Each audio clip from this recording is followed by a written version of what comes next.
그리고 우리 투자할 때 보면 다 차트 보이잖아요. 네, 차트 볼 필요가 없죠. 딸을 가지신 분들은 아이한테 금융교육을 시켜라. 직원들의 평가를 할 때 그 숫자로 표현할 수 없는 게 90% 이상이거든요. 근데 우리는 중요해진 점수에 올인하는 거예요. 그걸 페어하다고 얘기하는 거예요.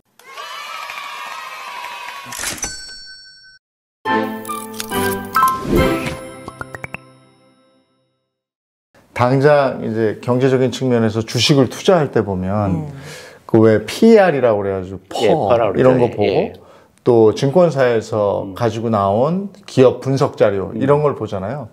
근데 그게 다 숫자로 돼 있어가지고 그게 이제 이제 약간의 오해인데 나는 숫자를 못하니까 나는 못할 것 같아. 근데 이제 우리 강의에 오신 분들을 보면 너무 아닌 거예요, 그게. 아니었다가. 아니에요. 전혀 아니에요. 그러니까 그거는 이제 막 멋있게 보이는 거죠. 막 분석하고 그러면. 근데 숫자 한 맥시멈 10개만 알면 돼요. 그래요? 네. 다 온통 그래프하고 숫자로 돼 있어요. 전혀 우리가 의미가 없는 게 대부분이에요. 그리고 우리 투자할 때 보면 다 차트 보이잖아요. 차트 볼 필요가 없죠.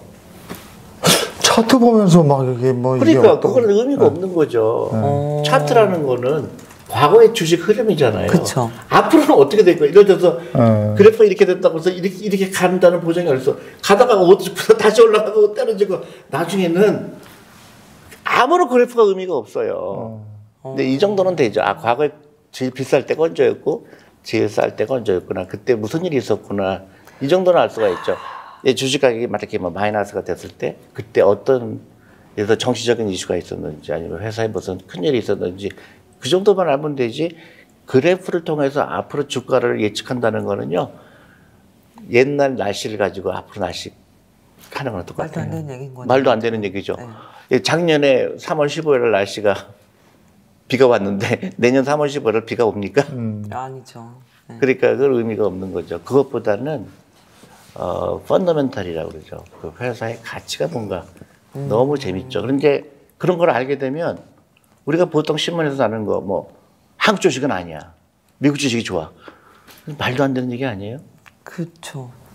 여기는 주식 가지고 장난을 치니까 그런 거 아닙니까? 아니에요. 한국은? 그게 아니라 우리는 너무 선입관이 있고 남이 얘기하는 거에 대해서 맹목적으로 그걸 너무 쉽게 믿죠. 믿는 거예요. 그러니까 너무 제너럴라이즈 하는 거죠. 일반화하는 거죠. 한국 주식이 예를 들어 제가 제일 신기한 거는 요새 외국인들이 한국 주식 산대. 너무 신기한 거 어떻게 다 알지 그?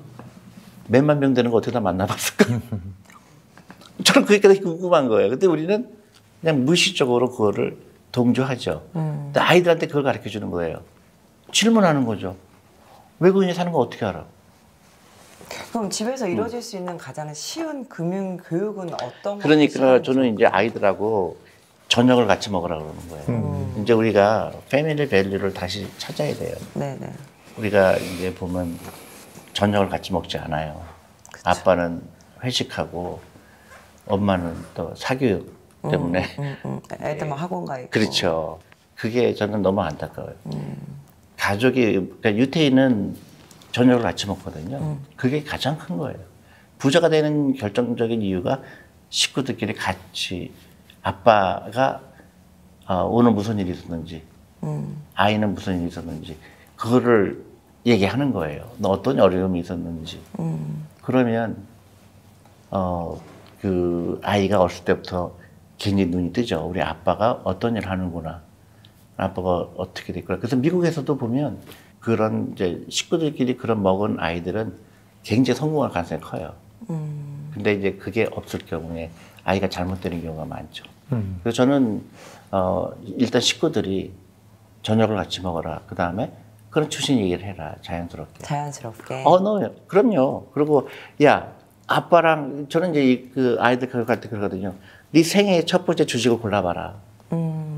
의미가 있다. 네가 태어나서 처음으로 내가 주식을 골랐는데 고른 이유가 천사만이죠. 그러니까 나는 뭐 게임을 좋아하는데 게임 주식 이 회사 게임을 만드는 회사에 주식을 산다든가. 그 아이들이 관심 있는 회사부터 이렇게 그렇죠. 보여주는 게 중요하겠네요. 그러면 이제 저희도 뭐 주부 투자 클럽이나 이런 클럽 할 때 우리가 가르쳐 주려고 하질 않아요. 이제 기초적인 건 가르쳐 주죠. 퍼가 뭐 무슨 뜻이고 뭐 용어 같은 거 가르쳐 주지만 그것보다는 생각을 가르쳐 주는 거죠. 이 주식 왜 샀어? 그러면 시가총액은 얼마인데? 작년에 비해서 매출액이 늘어나니 줄어들었니? 그것만 해도 벌써 한 5개 나오잖아요, 질문이요. 그러면 비슷한 회사가 미국에 있는 것 같은데, 미국의 시가총액은 10조인데, 이거는 5천억밖에 안 되네? 이건 무지하게 싸네? 그런 이제 과정이 있으면 너무 재밌죠. 저는 그런 게 진짜 교육이라고 보거든요. 그러니까 학원 안 가도 돼요. 부자 되는 거는 근데 그 돈이 학원비에 들어가는 돈이 투자로 들어가는 거죠. 그래서 그 한국의 시험 제도 이런 부분들이 모든 것에 영향을 끼치고 심지어는 출산율 저하에도 적지 않은 영향을 끼치고 있다 이렇게 말씀하시죠. 예. 저는 이제 미국에서 이제 그 요새 SAT를 없애겠다고 그래요. 네. 너무 바보 같은 시험이다. 사람을 평가하는 거를 그 숫자로 어떻게 평가하냐. 그래서 이제 그게 미국 사회에서도 얘기됐고요. 저는 한국에서 정말로 놀랐던 게 모든 걸 점수화하는 거예요. 맞아요. 그러니까 이게 우리 직원들 할 때 점수화를 하는 게 너무 시간 낭비고 바보 같은 거예요. 내가 그러니까 이 직원이 얼마나 노력하는지 숫자로 표현할 수가 없거든요. 근데 그 숫자로 표현하면 그거를 공정하다고 얘기해요. 네, 맞아요. 가장 공정하지 않죠. 그건 인위적인 거니까. 그래서 저는 그게 무적인 편견이라고 생각해서 저는 한국에 미국 같은 경우에는 그 취직 시험이라는 것 자체가 아예 없어요. 미국 취직 시험이 없어요. 공채 시험 이런 거 우리로 없죠, 치면. 없죠. 그러니까 다 인터뷰죠. 사람이 필요하면 예를 들어서 어떤 부서에서 사람이 필요하다, 2명이 필요하다. 그러면 이제 공고를 내고 오면 인터뷰죠. 그러면 뭐 직원들이 인터뷰할 수도 있고 아니면 보스가 인터뷰할 수도 있고. 근데 한국에 오니까 전부 시험으로 보는 거예요. 그래서 시험이 공정한 거예요. 그럼 만약에 시험으로 봤을 때 이 사람이 범죄자면 어떡하죠? 그건 이제 면접하고 서류에서 거른다 이렇게. 그게 못 거르죠. 다 똑같은 얘기 할 거잖아요. 대부분 미국에서 인터뷰할 때는 대화하면서 자연스럽게 아는 거거든요. 취미가 뭔지, 그 다음에, 지나갈 때, 그러니까 그동안 그 사람의 히스토리가 어땠는지. 근데 그게 가장 공정한 거거든요. 근데 우리나라는요, 그 면접 시험을 보니까 면접 학원이 생겨버렸어요. 스피치 학원 있잖아요. 면접 학원 가서 알죠. 면접 스킬을 배워가지고 알죠. 그 5분만 견디는 스킬대로 가서 면접을 해요. 그러니까 뽑아놓으면 이거 또 속았네 이런 거. 틀이 정해놓고 가르쳐주는 거잖아요. 미국도 마찬가지로 물론 그렇게 되죠. 미국도 실험했어요. 똑같은 잡을 놓고 영화 배우들한테 1시간 동안 가르쳐줘요. 인터뷰 어떻게 하는 건지. 그래서 영화 배우들은 취직 잘 돼요. 그 연습한 것대로 하니까. 근데 이제 보통 사람 그래서 그런 실험도 하긴 했어요. 근데 결과적으로는 부작용이 있죠. 근데 그 다 중요하지 않은 거죠. 그걸 거쳐 나가는 거죠. 근데 이제 우리는 공정이라는 거를 시험으로 하는 거가 너무 익숙해져 있기 때문에 그 개개인의 그 다른 면에 대해서 인정을 안 하는 거죠. 아예 그 커트라인 넘기지 못하면 면접도 못 보잖아요. 그렇죠. 그거를 이제 우리가 생각이 바뀌어야 돼요. 근데 그런 게 저는 편견이라고 보는 거거든요. 직원들의 평가를 할 때 그 숫자로 표현할 수 없는 게 90% 이상이거든요. 그치. 근데 우리는 중요해진 점수에 올인하는 거예요. 그걸 페어하다고 얘기하는 거죠. 저는 페어한 게 아니라 편리성이죠. 근데 그게 사회 전반의 분위기가 바뀌어야 그게 가능한데 아직 안 바뀌었다니까. 그러니까 바뀌는 걸 기다리지 말고 우리 학부모들이 바꾸자 이거죠. 그러니까 우리 애가 그러니까요. 예를 들어서 그러니까 이제 그 아웃라이어라고 그러잖아요. 그러니까 남들이 똑같은 걸 하면 성공을 가서 그냥 마음은 편하죠. 쟤도 학원 가니까 나도 학원 가면 되겠지. 그렇지만 그게 잘못된 길로 가는 거잖아요. 그러면 사실은 사회 시스템이 그렇게 됐을 때 그렇게 하지 않는 사람은 성공할 확률이 굉장히 높아요. 왜냐하면 블루오션이거든요. 제가 한국에서 보면 블루오션이 너무 많아요. 왜냐하면 모든 사람이 이쪽으로만 가잖아요. 그렇죠. 부정수로 가죠. 그 다음에 취직시험 월급도 얼마 많지도 않은 거 거기에 매달리잖아요. 내가 어렸을 때부터 생각만 다르게 하면 부자 되는 거는 굉장히 쉬워요. 공부 잘하는 건 어렵죠. 왜냐면 전부 공부 잘하려고 하니까 내가 공부 싫어하는 사람 입장에서는 내가 즉 경쟁을 할 이유가 없죠. 그러니까 나는 저런 바보 같은 경쟁 내가 뛰어들 이유가 없고 나는 돈 버는 거 해야 되겠다. 주식해야 되겠다. 금융교육을 해야 되겠다. 이게 훨씬 더 영리한 거죠. 그러면 지금 이제 존니의 부자 학교 그 학교에는 어떤 분들이 왔으면 좋겠고 어떤 분들이 꼭 좀 이런 교육을 받았으면 좋겠습니다. 저는 이제 특히 중요한 게 한국에 와서 내 나름대로 생각했을 때 한국이 정말로 필요한 게 세 가지라고 생각하는데요.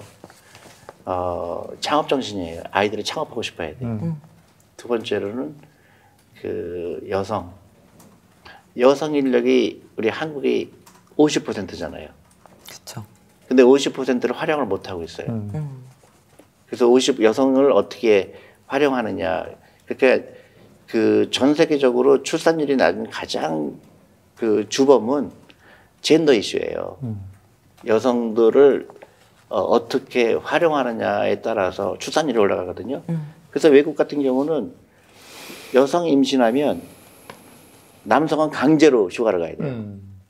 경력 단절 때문에. 그래서 제가 외국에 있는 사람들 보면 한국에 출장 오겠다고 저한테 이메일이 왔다가 갑자기 1년 동안 못 가게 됐다 그러는 거예요. 보니까 자기 걸프렌드가 임신했다는 거예요. 그래서 못 가게 됐다. 그게 벌써 한 10년 전 얘기예요. 그러니까 우리나라도 그 젠더 이슈가 굉장히 중요해요. 그래서 여성을 어떻게, 특히 여성 금융인, 여성이 펀드 매니저 있는 얘기 잘 못 들어보셨죠? 네, 많지 않죠. 없어요. 근데 최근에 블룸버그에 떴어요. 영국의 펀드 매니저 숫자가 여성이 400명 밖에 안 된다. 저도 좀 적다고 생각을 했는데 그거를 800명으로 늘려야 되겠다. 그래서 그런 스쿨을 만들었다 그러더라고요. 여성 금융인을 키우는 거. 그래서 이게 블루오션이에요. 딸을 가지신 분들은 아이한테 금융교육을 시켜라. 아무도 없어요, 지금 대한민국에. 그래서 그런 여성들이 창업을 해야 돼요, 자사운용사. 미국 같은 경우는 자사운용사가 8,000개예요. 한국은 2, 300개밖에 안 됩니다. 대부분 또 부동산이에요. 그러니까 블루오션이죠. 어렸을 때부터 이런 그 훈련을 받으면 취직도 훨씬 더 잘 될 거고 취직이 안 되더라도 자기 거 차릴 수가 있고요. 희망이 보이지 않아요? 알겠습니다. 네, 존니 대표님과 함께 금융교육의 중요성 얘기 나눠봤습니다. 계속해서 어떤 투자를 해야 하는지 그 부분 자세히 얘기 나눠보도록 하겠습니다.